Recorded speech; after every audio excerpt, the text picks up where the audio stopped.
Trust in the Lord, trust in the Lord, trust in the Lord. He has never abandoned his people for millennia, and he won't start with you. No matter how big and bad the bad guy seems, trust in the Lord. At this point in the book of Isaiah, it's become narrative, which is pretty cool.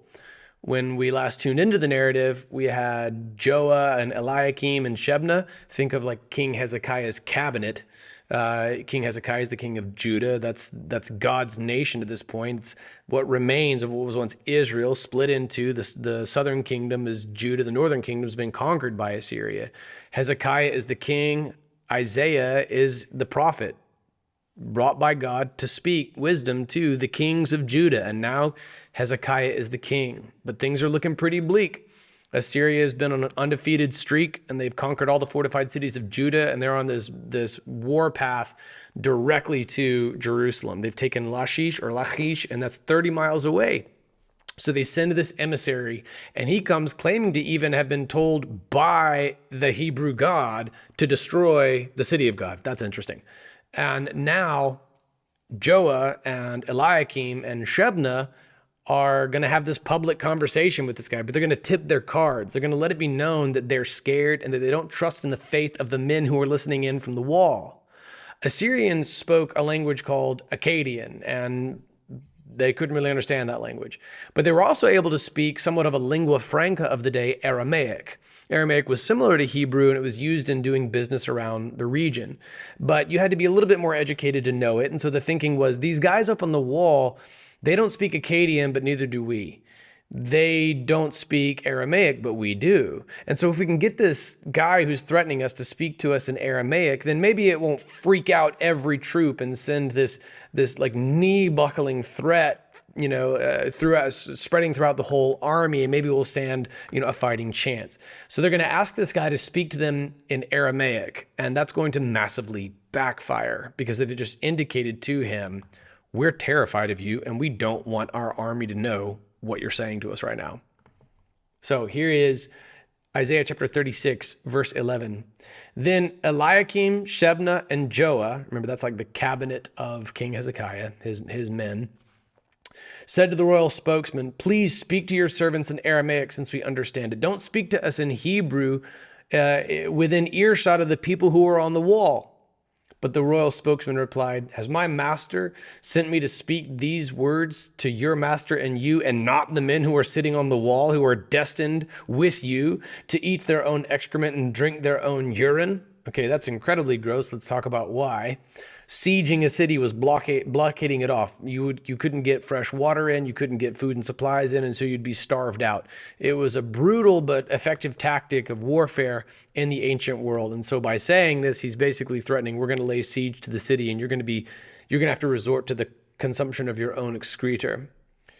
Now in verse 13, then the royal spokesman stood and called out loudly in Hebrew. See, they ask for this. They just let him know, we're scared of you. And he's like, great, I'm going to do what scares you. Listen to the words of the great king, the king of Assyria. This is what the king says. Don't let Hezekiah deceive you, for he cannot rescue you. Don't let Hezekiah persuade you to rely on the Lord. Oh, man, time out, pause right there. That is huge. All right, is anybody trying to persuade you not to rely on the Lord?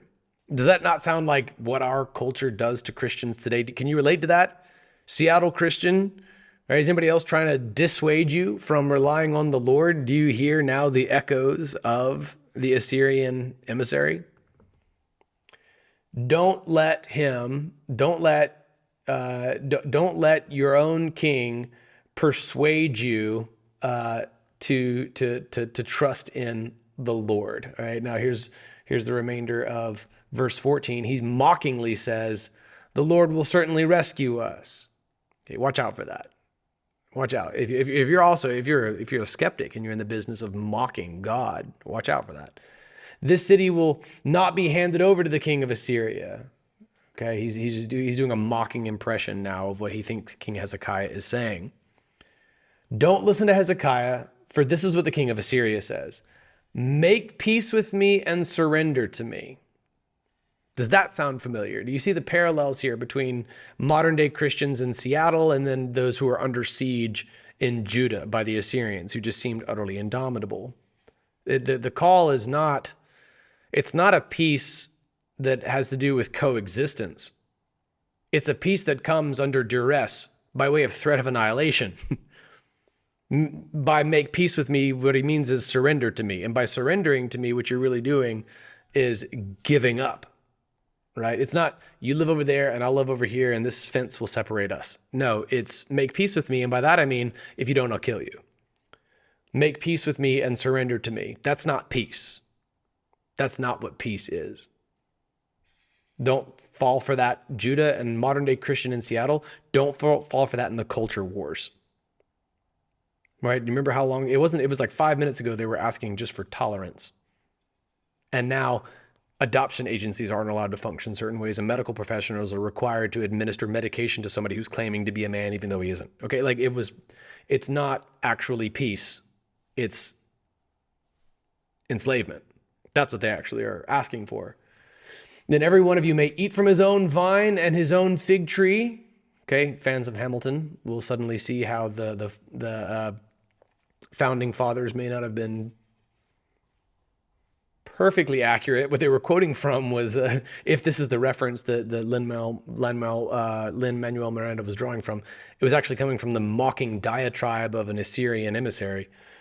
And drink water from his own cistern, until I come to take you away to a land like your own land. Okay, here comes like the devil's bait that conceals the rusty barbed hook. A land of grain and new wine, a land of bread and vineyards. Okay, distinguish this from the land flowing with milk and honey that they were originally promised way back in Joshua. Beware that Hezekiah does not mislead you, saying, the Lord will rescue us. Has any one of the gods of the nations rescued his land from the power of the king of Assyria? He's looking now to his undefeated track record. Where are the gods of Hamath and Arpad? Where are the gods of Sepharvaim? Okay, we actually don't even know where Sepharvaim is, and maybe that's because the Assyrians conquered them. Have they rescued Samaria from my power? Who among all the gods of these lands has ever rescued his land from my power? So will the Lord rescue Jerusalem from my power? All right, well, here's the thing, Sennacherib. Those other cities worshipped false gods. When you've come now to Jerusalem, you come to the city that belongs to the one true God. All right, and he has told his people not to fear. He has said what he's going to do to Assyria and what he's going to do to Jerusalem. Assyria is going to be utterly devastated and wiped out, and Jerusalem is going to prosper and thrive. That was a cool prophecy when the people of Judah first heard it, but they're having a hard time holding on to it right now. Can you relate to that? You remember it, man, at Bible camp, it was just so cool and everybody believed it and it was just so amazing, but I'm having a hard time really believing it right now. Okay, you can relate to what it was like for ancient Judah under threat of siege from the king of Assyria. And so now it comes time for the king's men to respond, and they're at least going to maintain some degree of a poker face. Verse 21, but they, referring to Joah and Shebna and Eliakim, kept silent. They didn't say anything, for the king's command was, don't answer him. Then Eliakim, son of Hilkiah, Hilkiah, I always mispronounce that, my bad, who was in charge of the palace, Shebna, the court secretary, and Joah, son of Asaph, the court historian, came to Hezekiah with their clothes torn and reported to him the words of the royal spokesman. So they tried to maintain some dignity, tried to maintain some sense of poker face, and at least adhered to what their king had asked them to do by not giving it away. But evidently behind the scenes, they come in and they tear their clothes. This is a sign of mourning and grieving. They believe that these threats will come to pass. They have forgotten, or they didn't listen to what Isaiah had prophesied in just these last couple of devotions. Trust in the Lord. Don't be afraid. He has delivered his people for thousands of years. You're not going to be the first believer in God of the New Testament and the Old Covenant combined who will not experience the faithfulness of God. He will remain faithful to you. You remain faithful to him, even as the threat of siege comes. I'll see you for tomorrow's devotion.